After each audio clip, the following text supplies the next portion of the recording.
some of these supplements that we use in our aquariums, I'm very leery about these supplements myself.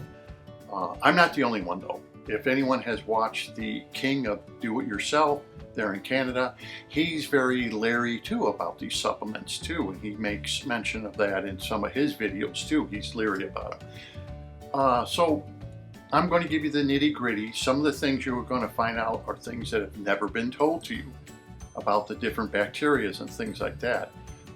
It may be a little scary to you, but you have to understand this is how it is. Another thing I wanted to bring up before the video here is I really have to apologize. There's a young woman who is one of my viewers, and I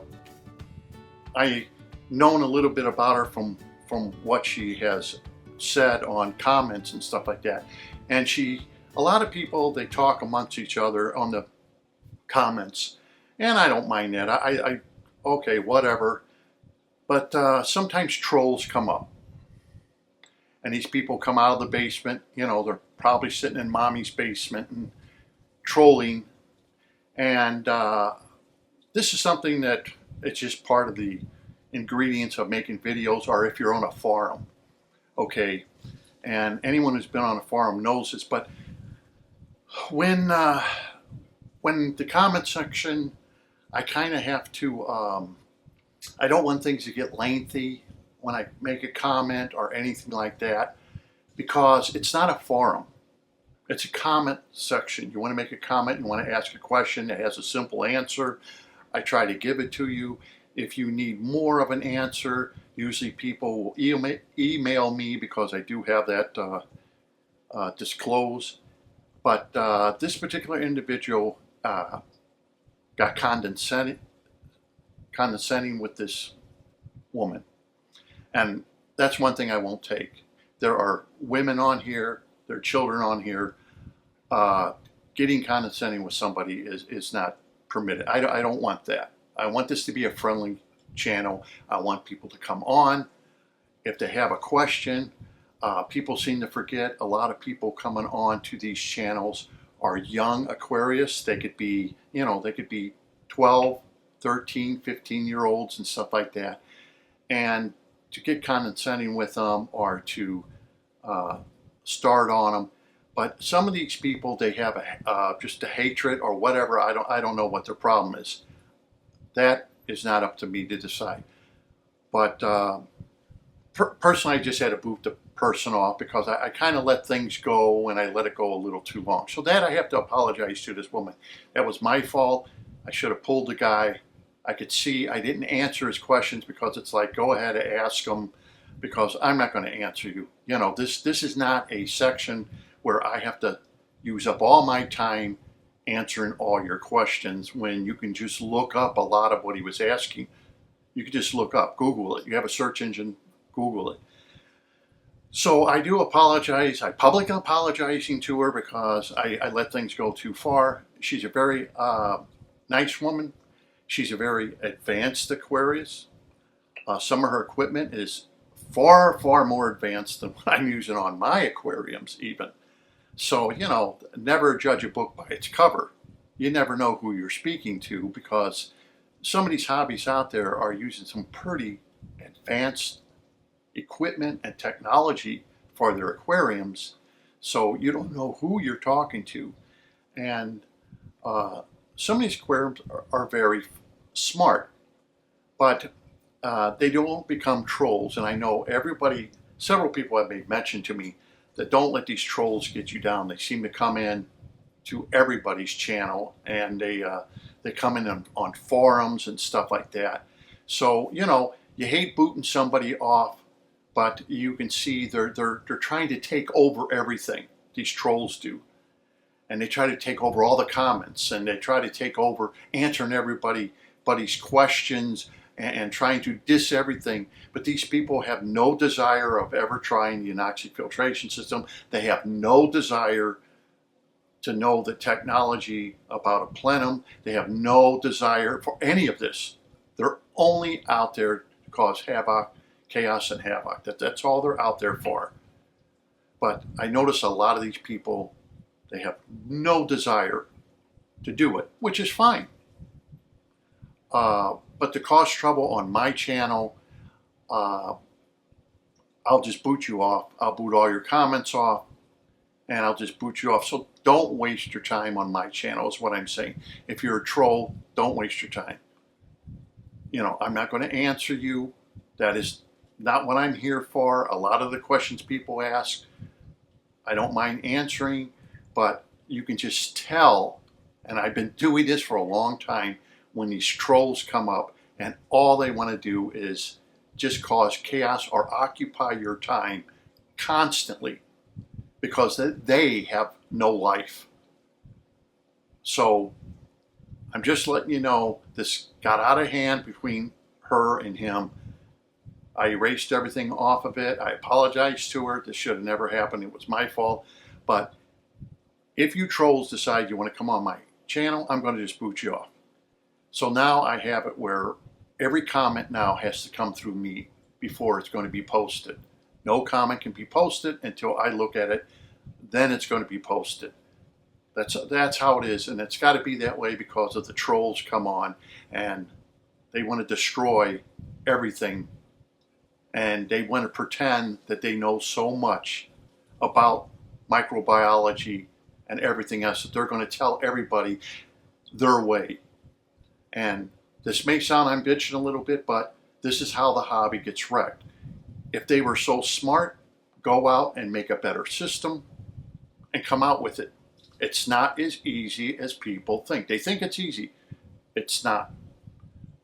Come out with a better system yourself if you're that brilliant and bring it out to the world, because I'm sure the world is waiting for new and better technology out there. But for right now, we're stuck with what we got. We're stuck with the information I'm giving. You're stuck with the information everybody else is giving you to do aquarium keeping. That's the way it is. Unfortunately, we can't change it for right now. So the only thing I can say to these trolls, if you're that good, if you know that much about microbiology, design a system that's better than everybody else's and bring it out to the world and see how easy it is to get that information out and see if people are going to listen to you. It's not as easy as you think. And I've had lots of people comment that they think it is so easy. It is not. So the video, that's what it's going to be about. And I'll give you some insight or anything, but I did have to make this to apologize to the young woman that I should have just pulled them, and I did not from the comment section.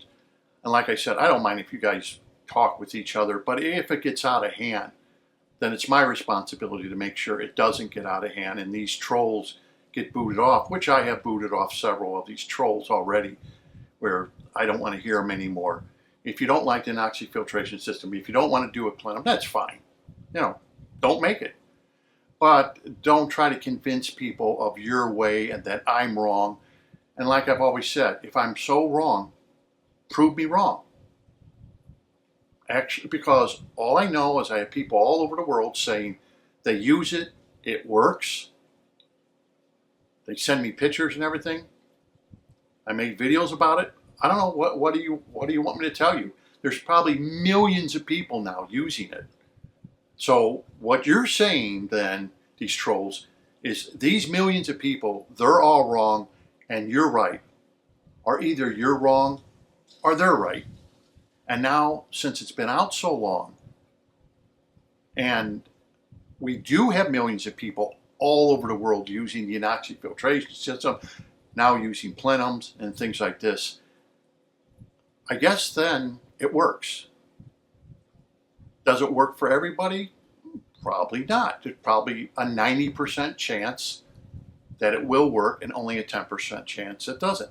But in the game of things, of what we humans do when it comes to drugs or anything, 90% is a very high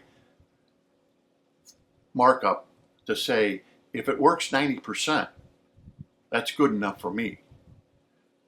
And that's all we can say about any filtration system. If it's up to 90% of successful rate, hey, I'll try it. Okay, so let's get on with the video.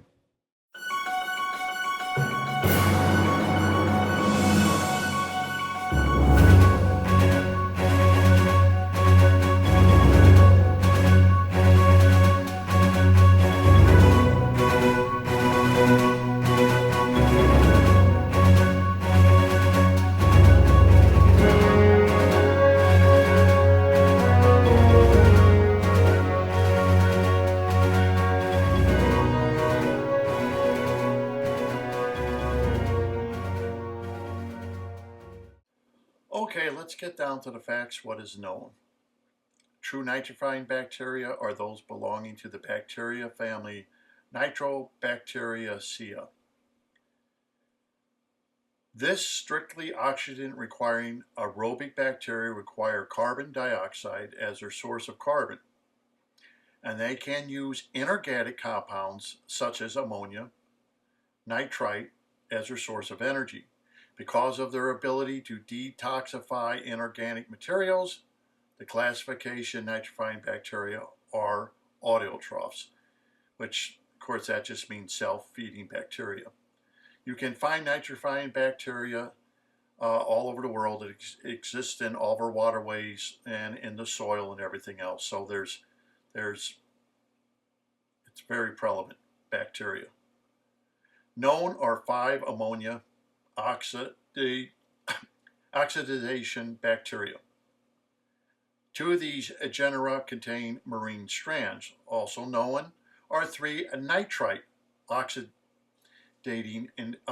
genera, all of which contain marine strands. The beneficial role of nitrifying bacteria within the aquarium environment is their function in the nitrogen cycle, which we all understand. Nitrifiers perform the biological oxidation of ammonia to nitrite in a 2-step process wherein ammonia will be oxidized into nitrites, which subsequently then is oxidized into nitrates. During this process of nitrification, nitrosomatis, nitrososporia, or nitrososporia, either way of saying it is correct, and nitrosporia or nitrosporia, either way is correct of saying that, bacteria convert toxic ammonia and or ammonium to nitrites, which is also toxic to the aquarium inhabitants. Nitrites can be highly toxic, as we know, but if you add salt, it can make it less toxic. Nitrates, on the other hand, are considered, according to the nitrogen cycle, to be less toxic, but unfortunately in the wild, 2 to 3 parts per million of these nitrates is very seldom encountered in the wild. We also know that nitrates are a contributing factor to cyanobacteria along with minute levels of phosphate. I explained that in another video. It's a 7-to-1 ratio. 7 parts nitrates, 1 part phosphate. And then you will get algae and cyanobacteria. Now, if you get your nitrates down to, let's say, 0, for example, and let's say you get your phosphates down to even 0, the cyanobacteria may not leave. And a lot of hobbies complain that, hey, I have cyanobacteria, I've been doing water changes, it's not leaving, it's there, how did it get there? Well, cyanobacteria is one of those bacteria that procreate its own food source. So it's able to make its own food and therefore feed itself without even going from the water column. Very hard to get rid of it. You could use hydrogen peroxide and it will definitely get rid of cyanobacteria. There are numerous commercial products claiming to contain nitrifying bacteria that will facilitate in the conversion of toxic ammonia to non-toxic nitrate within the aquarium. However, on the labels of some of these products, addition to nitrifiers or addition to the nitrifiers, some products contain other bacteria, such as Bacillus, Streptococcus.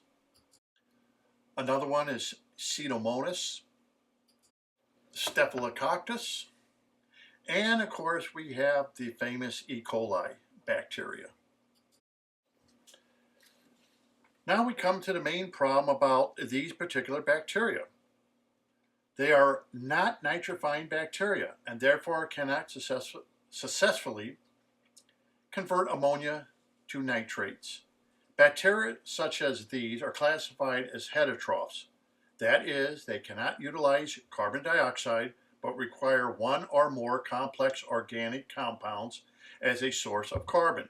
Heterotrophic bacteria compete with nitrifying fires for available space, oxygen, and in some situations, even ammonia. So when organic load is high, heterotrophic numbers increase, which can lead to the depression and nitrate formation in biological filters. Some evidence indicates that rapidly growing heterotrophs produce intermediate byproducts, which are toxic to nitrifiers.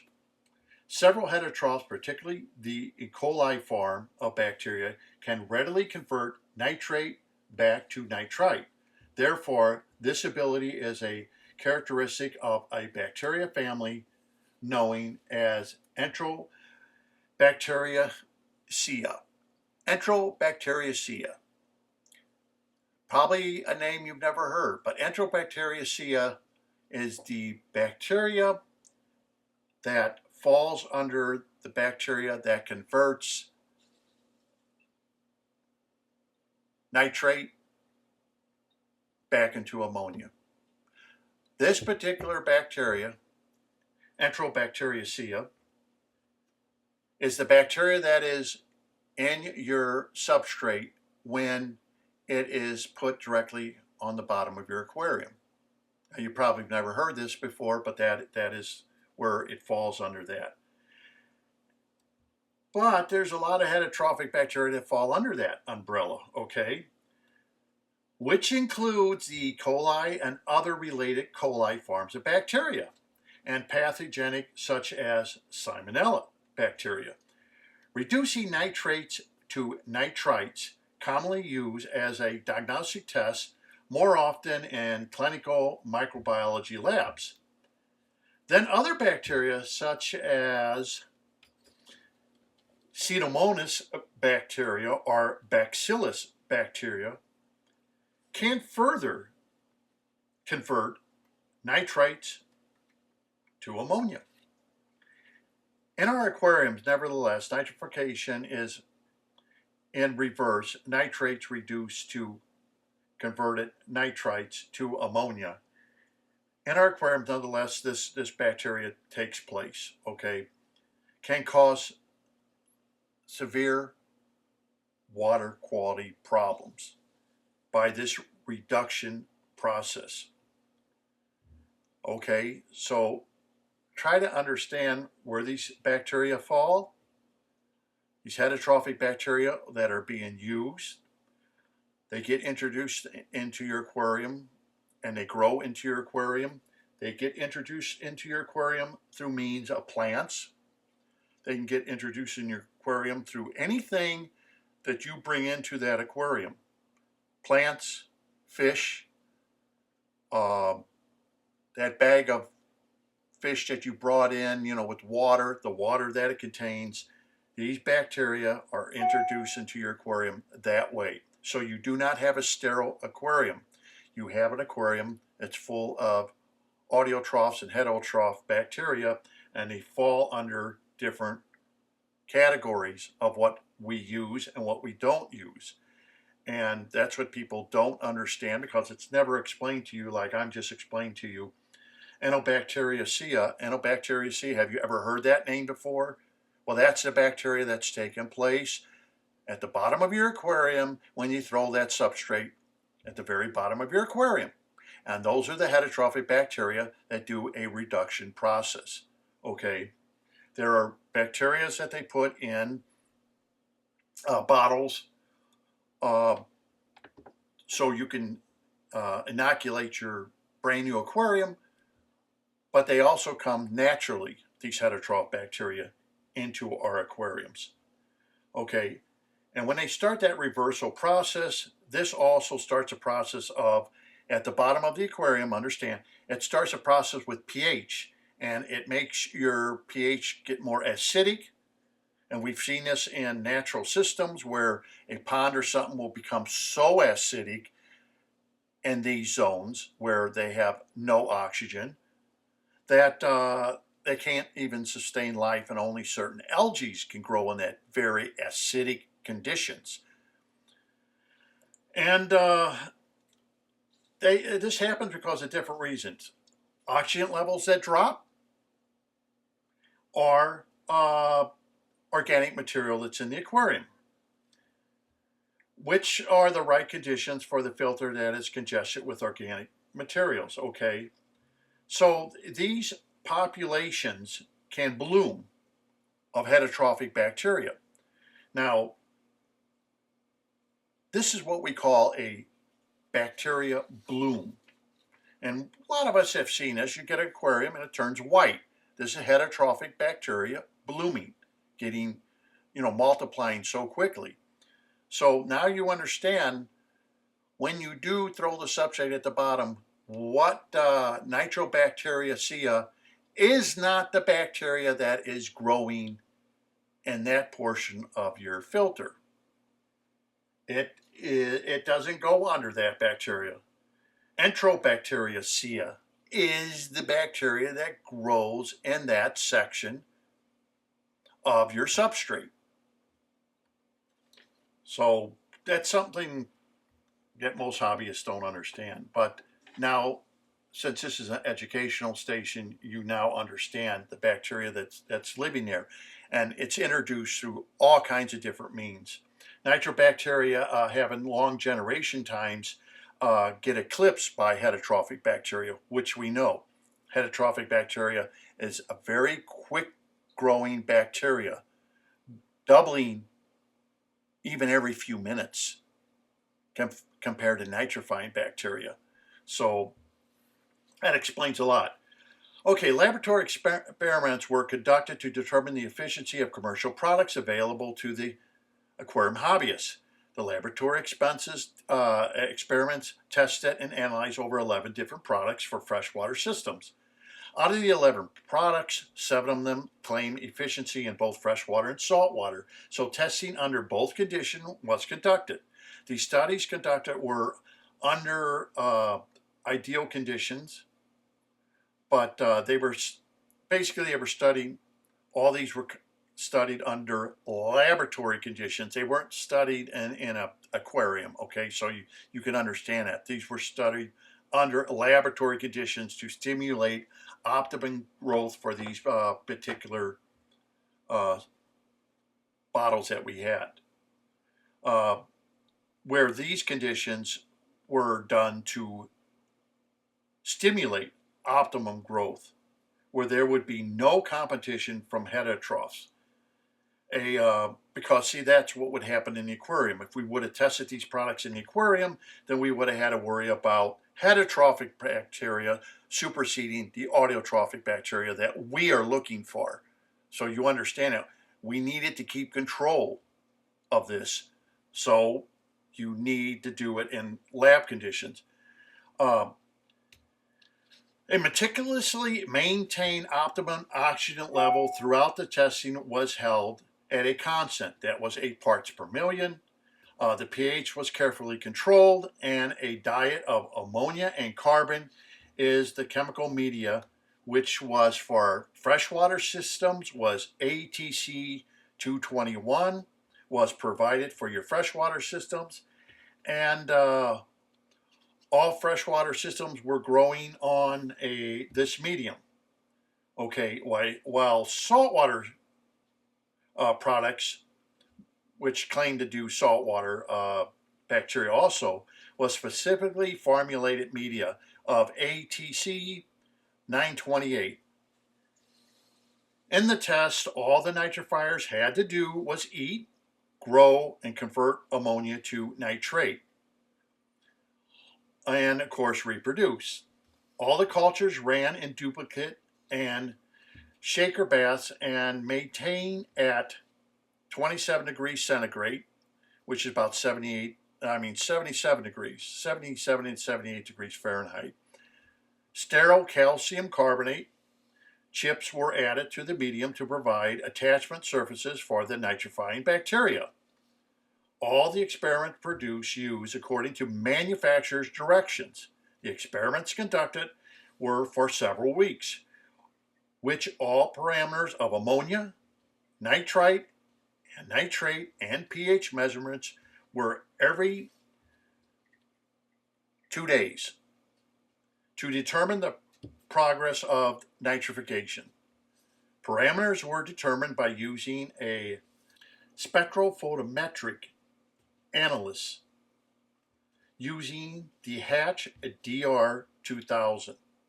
All ammonia measurements conducted using the Nessler method, nitrate using the ferrous sulfate method, and nitrate using the cadmium reduction method, respectively. Out of the 11 products tested, only one product excelled in converting ammonia to nitrite to nitrate. Only one product. This particular product produced ammonia depletion in 4 to 5 days earlier than all the other products tested. The remaining freshwater commercial sources moved at various rates throughout the process of converting ammonia to nitrate. Some of these products failed to show any movement at all, while others caused a reversal of the nitrification process, causing the conversion of nitrate back to ammonia. The research conducted with these nitrifying bacteria concluded that ammonia is being produced constantly in an enclosed environment such as our aquariums. Small amounts of ammonia are being produced from diffusion across the gill membranes of the fish, but a majority of ammonia is produced through the process of mineralization, which involves the conversion of waste products in the aquarium to ammonia by heterotrophic bacteria. Therefore, products that are capable of converting toxic ammonia to non-toxic nitrate can be an essential part of our tank's environment. In the 11 products tested and compared in the laboratory, the findings were that only 2 products performed faster and at superior levels than all the other products. These high levels are due to the use of pure culture of living Nitrosomatis, Nitrososporidia, and Nitrosporia, and Nitrobacter. The other products using a combination of Nitrosomatis, Nitrososporia, Nitrosporia, and Nitrobacter bacteria at lower levels in conjunction with heterotrophic bacteria, while some of the other products tested contain heterotrophic bacteria alone. Using heterotrophic bacteria as a supplement or a replacement for true nitrifying bacteria belonging to the family Nitrobacteriacea is not an uncommon practice. So, one thing we don't want to really happen is using the wrong kind of bacteria, not only in our aquariums, but the different families of bacteria of which they fall into. And as I have explained, that Enterobacteriacea, which is the bacteria family that grow when you have no oxygen present at the bottom of a substrate. That's the bacteria you do not want to grow. That is the family of bacteria you do not want. I cannot stress that. It falls in that family. Okay. Any of the heterotrophic bacteria that require oxygen is the bacteria which Nitrobacteriacea is what we want. So remember that. Let's see, heterotrophic bacteria are able to tolerate a wider range of environmental conditions, which we all know. Heterotrophic bacteria used in place of true nitrifiers leads to a number of basic problems. And two of the experiments that were performed, heterotrophics under certain environmental conditions, such as low pH and oxygen depletion levels, can operate in reverse direction, converting nitrates back to nitrite, ammonia, and nitrogen gas, which is called denitrification, which I've explained in my videos. It should also be known that heterotrophic bacteria used in these products are also capable of forming spores, allowing the product to be freeze-dried, as we all know, and packaged or sold in variation cultures. Products containing nitrosomatis, nitrososporia, and nitrobacter cannot readily undergo this drying process. However, in liquid formation, the nitrifiers can survive and vulnerable inactive cells, which can be reactivated during periods of mineralization. Found from these laboratory studies, the dry products perform at some of the lowest levels in the conversion of ammonia to nitrate when placed in optimum in vitro environment. Other experiments have shown that there is often a problem of competition for ammonium between the heterotroph bacteria and the true nitrifying bacteria being less competitive than heterotrophs. These findings were further supported by the results, which showed that pure nitrifying cultures far outperform those products containing a mixture of culture of nitrifiers and heterotrophs. It was concluded that in the lab, under the most maintained optimal growth conditions during its study, and it produced did not perform under these conditions. It's, those products. If a product didn't produce under these most optimum conditions, it is less likely to perform in your aquarium any better or worse. In conclusion, there are products available out there that do exceptionally well. Okay, unfortunately, I have to end this with real bad news is I cannot tell you the products. And I bet you're right now slapping yourself in the forehead saying, what? Unfortunately, I can't tell you because of lawsuits and everything else. All I can tell you is this is what was done. You have to experiment with these products yourself. I'm sorry, but that's the way it goes. These companies are very powerful.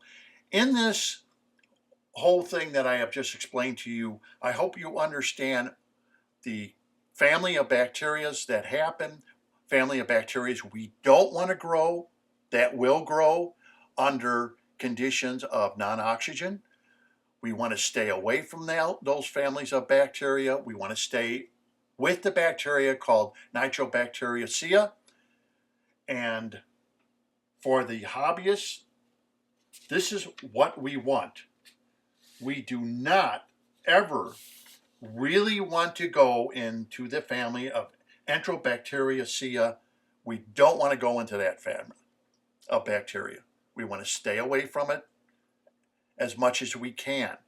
That's why when you build a plenum or something like that, or a BCB basket, you need to stay away from that bacteria, that family of bacteria. Definitely want to stay away from it because it will do reverse things and it will cause problems in our aquarium. So I hope you understand through this video a little bit better about the experiments with that bacteria, what I have told you, the families of that bacteria which they fall under, and the family of bacteria we wish to stay with. Okay, so sorry for the video being so long, but it's just inevitable that when you're trying to teach something, it's not very easy to just make the whole thing real short and call it a day on that. Sorry about it being so long. But anyhow, this is more of a learning thing for a lot of hobbyists out there so they can understand fully what is happening, different kind of bacteria, families they fall under, And it gets into a lot of, a lot of people talk a good talk, but when you're in a lab, things get a lot more complicated. Trust me. Um, Anyone who is a college student and they had to work in a lab, they really love it. Really, lab work is fun. Lab work is really fun, and I think a lot of your college students who are migrate towards that really would like to get a job in that, working in a lab. But we all know that supply and demand. So you may take up all this and do this and you really like it, but you can't find a job in it. But anyway, I'm going to end this with a thank you for watching the video very much. I appreciate it, and hope your aquariums are doing good. And don't forget to let me know how your aquariums are doing if you want to send pictures or anything else. And have a nice evening.